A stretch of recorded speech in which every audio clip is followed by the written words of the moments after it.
Majoring in philosophy, is it a death sentence for your career? Let's ask some of my former students. I'm Christopher Annadale, and this is Life After Philosophy. Welcome to Life After Philosophy. My guest today is Tom Crowe. Tom finished the seminary study of philosophy in 2007 at Mount St. Mary's. He's a former seminarian.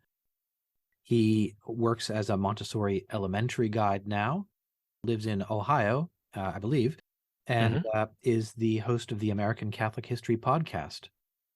Tom, welcome to the show. Thank you so much for having me. I appreciate your making the time to be here with us today.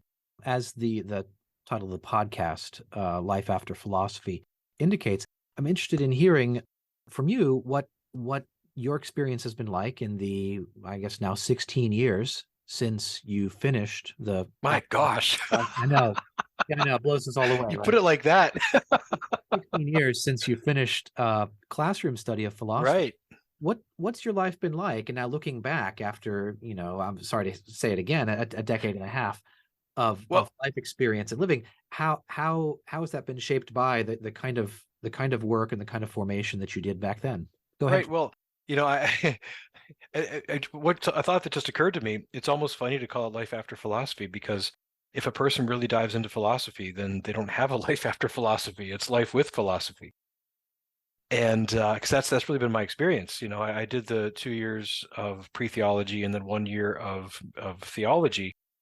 And I mean, I hadn't done any significant in-depth philosophical studies prior to going to Mount St. Mary's. I was there from 2005 to 2008 overall, and my bachelor's was in political science, so I had some political philosophy, some of the basic from Augustine and Aquinas and Locke and Rousseau and all those guys, but nothing super in depth. It was just surveys.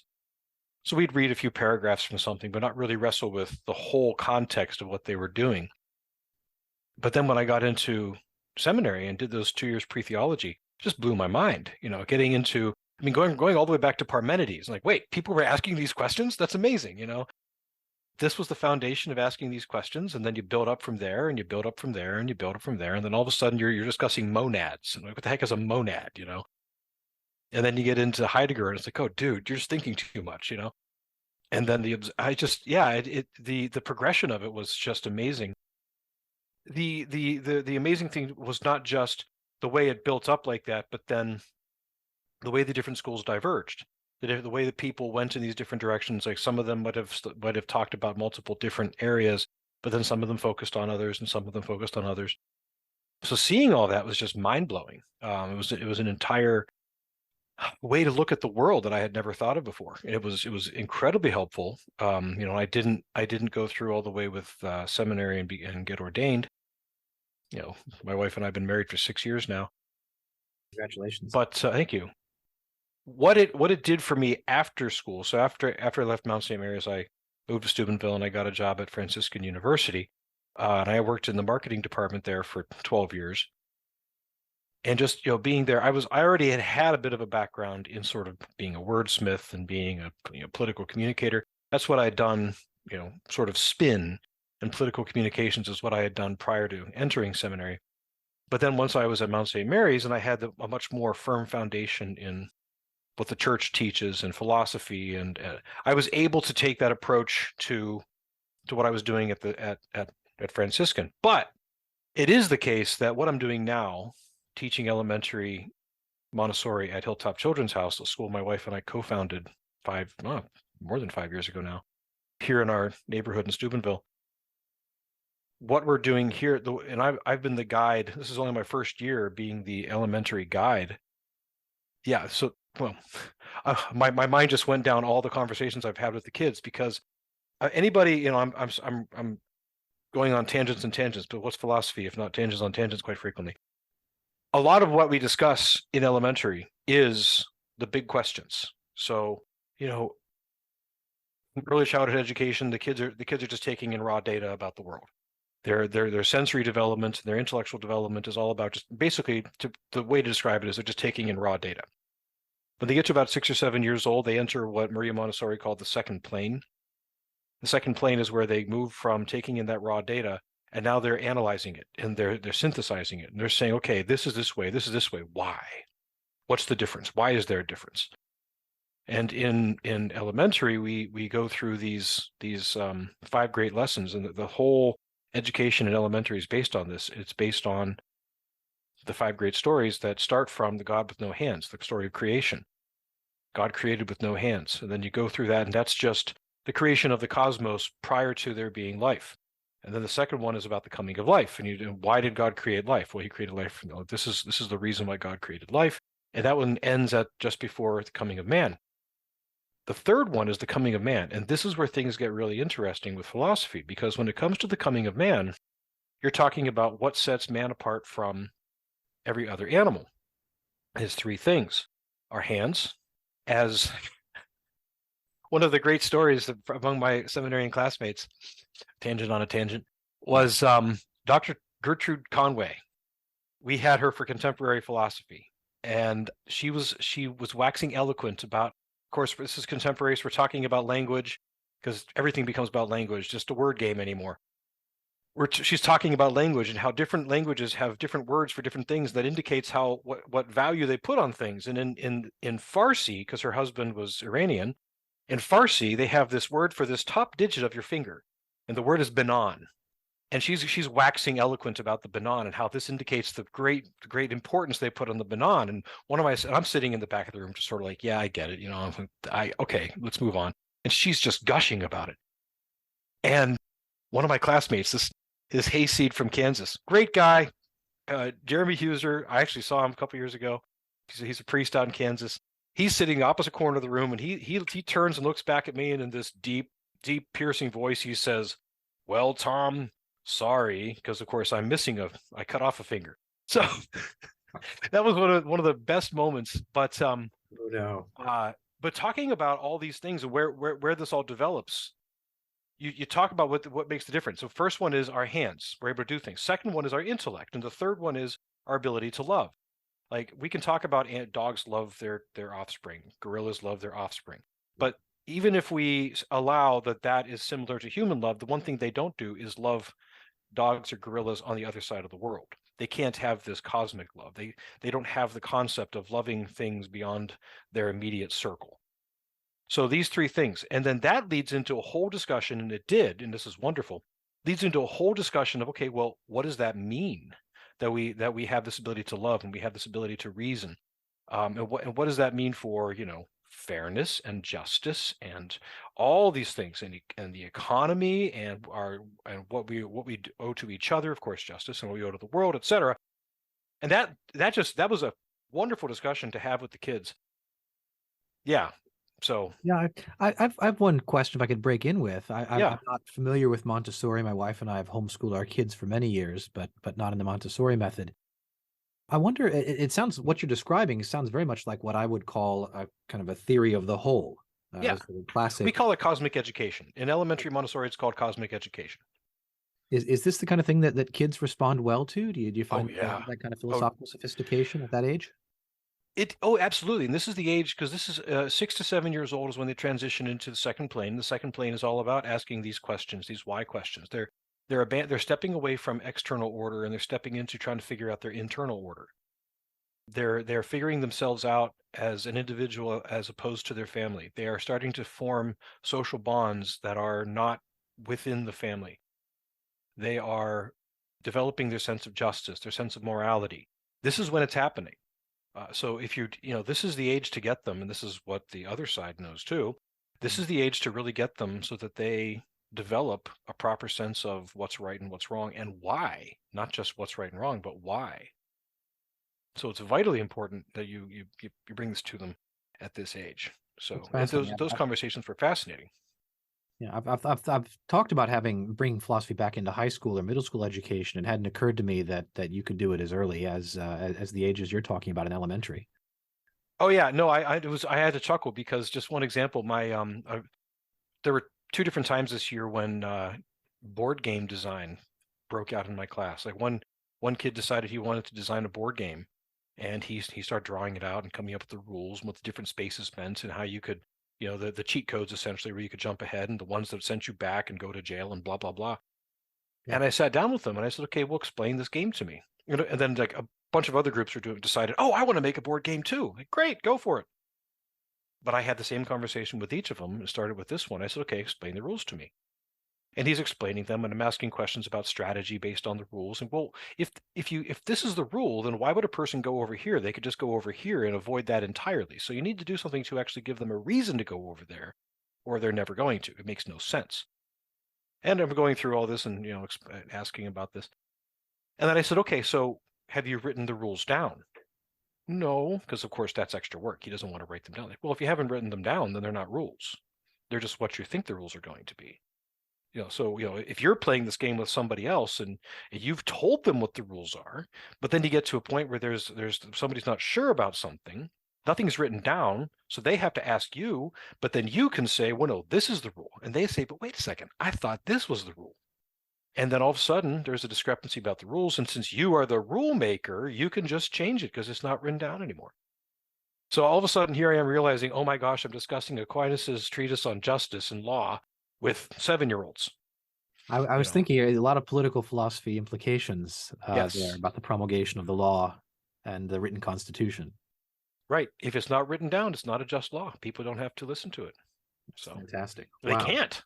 So so it's amazing to get into all that. And then of course, when you're talking about, the creation and how it leads up to humanity, then you're able to say okay, well, why did God create all of this? God created out of love. And then what does that mean for why this is right and that is wrong? Well, since we're starting this from why did God give us the ability to reason? Like, gave us the ability to reason so we might realize that he is all loving and all lovable, etc. And therefore all other rules proceed from that. Any rule that does not proceed from that is not a just rule. And just the looks on their faces, like, whoa. great. Like, this is awesome. Fantastic. So let me ask you a question, if I might. Looking back now, we're just sort of engaging in this sort of memory play where we're just thinking about what you're doing now, what you have been doing. Looking back at the years 2005 to 2007, is there anything you can pull forward or identify right now that was especially significant as either a lesson or a skill or an element of formation that you think was really important for the life you've lived since then? Having good classmates and good professors, and especially older people who've already been through it, who you can bounce ideas off of and talk things through with them and teach. I think one of the most important things to do to really get a grasp of what you're studying is to make the effort to teach it, because there is no surer way to know whether you understand something than attempting to explain it in small words. If you can't do that, then you don't understand it well. So, I was fortunate that I grasped a lot of these things faster than most. So I was able, and it was a great exercise for me. In the evening study sessions with my classmates, I would be one of the ones sitting there going, no, this is what Dr. So-and-so said, and let's talk about that. And then I frequently was one of the in-class tutors, helpers, whatever. But there were a few others who were at the same level as I was, and we had some disagreements about what this meant, what that meant, how this was presented, etc., and what the utility of something was or the benefit of it. And we'd go back and forth, and then we'd both go and help teach different groups within our classmates so that everybody got pretty good grades. But yeah, being willing to have an honest, charitable discussion. This is what in my email to you, I said, don't have your ego. Put your ego aside. Put your ego aside. Put your ego aside. Because the worst thing you can do in philosophy is think that you've got it right. Could I ask you this then on that Sure. specific question? The ego question interests me because, well, one might think the popular prejudice might be that people with big egos are attracted to philosophy as a way of showing off, right? You think Descartes even plays a little bit with this in introducing some of his philosophy, right? Yeah. Philosophy, he says, I found chiefly useful for making oneself, impressive to other men of learning. I wonder if your experience has been that philosophy teaches humility, or rather is humility a kind of precondition for studying philosophy well, or is it somehow both? You have any- I think okay, I'd say it this way. Humility is necessary to do philosophy well. Philosophy does not teach humility unless a person is honest. Good. Because if a person is not honest, then they will twist and turn and spin, and I know about spin, Mhm. to make it look like they always believe that thing that now is obviously correct. And that is not a good way to engage in philosophy because other people don't want to talk to you after that. It's like, well, you didn't say that. You said this other thing, and now you're pretending like you were saying this thing, but whatever. So I think humility is required to do it well because otherwise you get hung up on your own pet ideas and you just keep driving at it and like, well, I've got to find a way to explain why this thing I think is right rather than what is right. That's why it's philosophia, not philo, my own ideas of Sophia. Right. It's love of wisdom. What is wisdom rather than what do I want to believe is true and therefore I'm going to rationalize. Otherwise it becomes rationalization. If it's not philosophy, it's rationalization. And there are certain areas, certainly times when the distinction between those can seem difficult because you start getting this idea of like, no, I'm sure this is right. It just feels right, and I can't quite put my finger on why it's right, but I'm sure it is. And then that can seem like you're just you're wrestling with, okay, no, I'm right because I have to be right rather than this is right because it is right. But until still even in there, it's a matter of just being humble and saying, okay, I'm pretty sure it's right, but I'm not going to be a jerk about saying this is right and that's wrong. Okay, going back to what you said about love earlier, we might say perhaps you need to be able to love the truth Yeah, more than you love your ideas of the truth or yourself for absolutely, having the truth. Yeah. absolutely, yeah. Yeah, and you mentioned the first thing you mentioned was that my wife and I are co-hosts of the American Catholic History podcast. And that's another area we uh where we wrestle with some of these things. This isn't in an environment where we are directly interacting with people who have questions.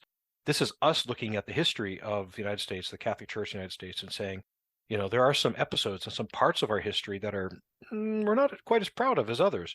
Like, okay, so we look at that and say, okay, what was really going on there?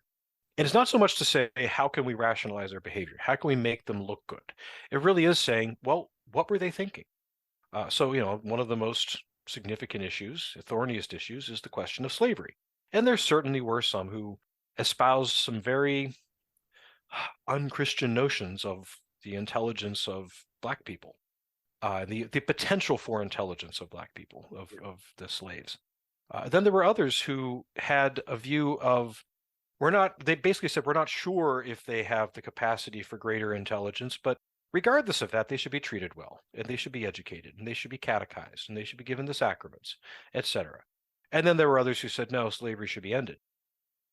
So it's a very interesting topic to wrestle with, and not in the, let's just condemn everybody who had a bad idea, but let's be sympathetic to the fact that, hey, 150 years from now, there'll be people looking back at things that we think are perfectly normal right now going, how on earth did you tolerate that? How didn't you go burn down all the abortion clinics? That sort of a thing. Now, I'm not advocating, but, there may be people in the future who say that sort of thing. Well, how is it that the sort of philosophical perspective that you've brought then to thinking about Catholic history has been helpful? I mean, I realize there's a distinction to understand the sort of subjective worldview of people who come to different conclusions, but is there something more than that you and your wife are doing and sort of looking at history in the way that you look at it? Well, because one thing that we love to try to do is help people in our own day and age to get lessons from what people in the past did and said and how they acted. So, to take the issue I just raised, abortion, we can look at the way the church and people in the church acted towards slavery and say, there really are some parallels to the way some churchmen handle the abortion issue. It's like, well, we should be sympathetic in these ways. Like,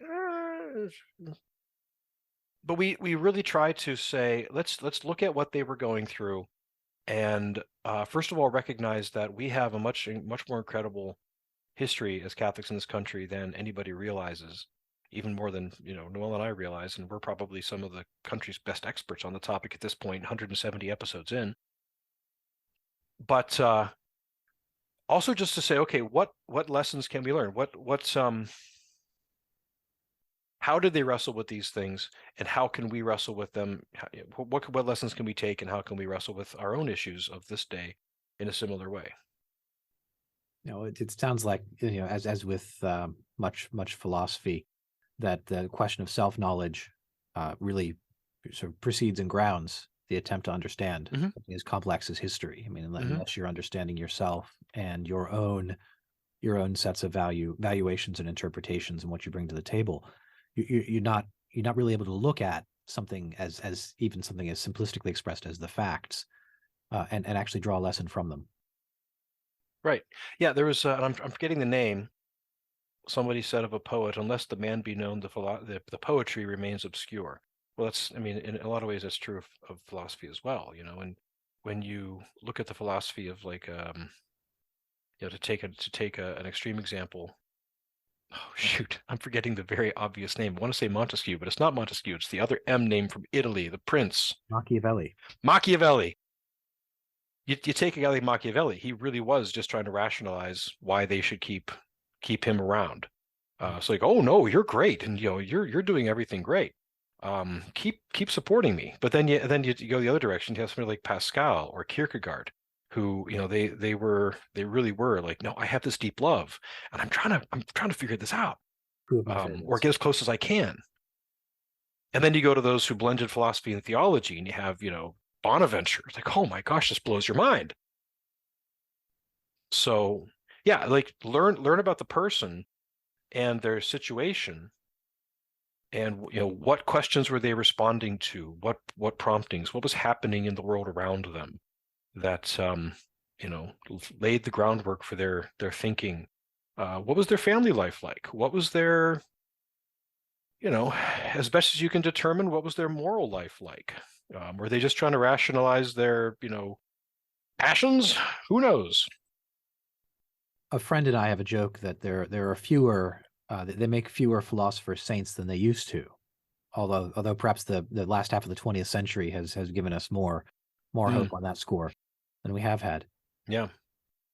As we come close to the end of our time here, I wondered if you had any advice, either practical advice or sort of general intellectual advice for people who are studying or considering studying philosophy now, college students, people who were in a position similar to what you were like back in the mid-aughts. I mean, I kind of said it before. Make sure you have a good group of people that you can really wrestle with. Try and find some people who have been through the classes and people that you think have a good head on their shoulders, who can help you wrestle with certain things. One of my great friends, one of those who I really relied on, he's now a priest in Arlington, Father Mick Kelly. And he did not like Descartes. And I don't blame him. I don't really like Descartes either. That whole turn really screwed things up for everybody afterward. Now, whether he had to do it or not is another question. But I I would go and I would just pick his brain and just ask him, so help me understand why this, like, I believe that it was a bad thing to go from metaphysics to epistemology, but help me understand better why. And we sat down and we talked it through, and it was really helpful. And then, of course, more than once when I was in first theology, and guys who were still in pre-theology came to me asking me for like help with Descartes, and I'd say, oh no, person you got to talk to is Mick Kelly. He's in second theology. Go to him and just tell him you kind of think Descartes had a good point. He'll help you out. That's you bringing a spirit of peace and absolutely. Yes. Yeah. Next time you saw me, Crowe. Yeah. Fantastic. But no, finding people that can really help you out, and then also, I think something else that's important is understanding why you're pursuing it. Are you pursuing it for, some of the things that have been mentioned, whether it's to rationalize your own thoughts, or is it just to get a good job, which that's a weird thing to go into philosophy for, even though philosophy majors do pretty well overall in the long run.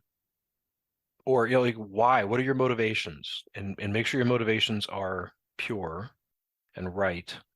and don't do it if they're not. Or I should say, actually better said, recheck your motivations and find out why they're not good or not pure. That's great. It sounds like, just to sort of hit another theme, it's like in the life of the church and also in elementary education, your field now. The rule in philosophy is you have to have a good group of people, especially a good group of authority figures, and you can't do it on your own. No. Incredible difficulty. This is like trying to escape Plato's cave. Yeah. Nobody gets out on their own. You get out with help, and you get out with help from the right people, from good people. Right. And actually, and here's a difference between.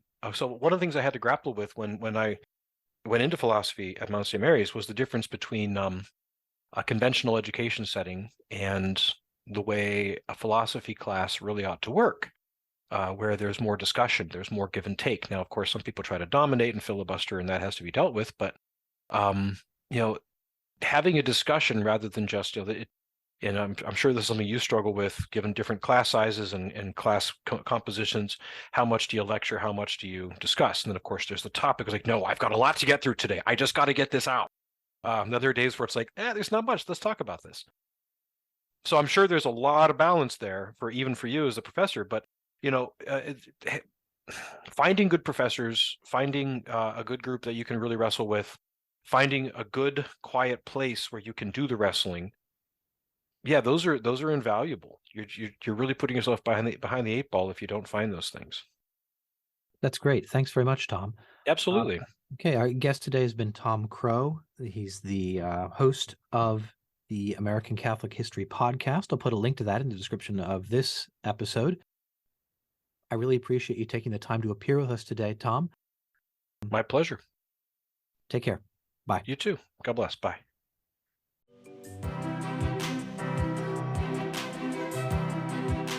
Thank you for listening to Life After Philosophy. If you enjoyed the podcast, please rate it 5 stars and share this episode with a friend. I appreciate your support.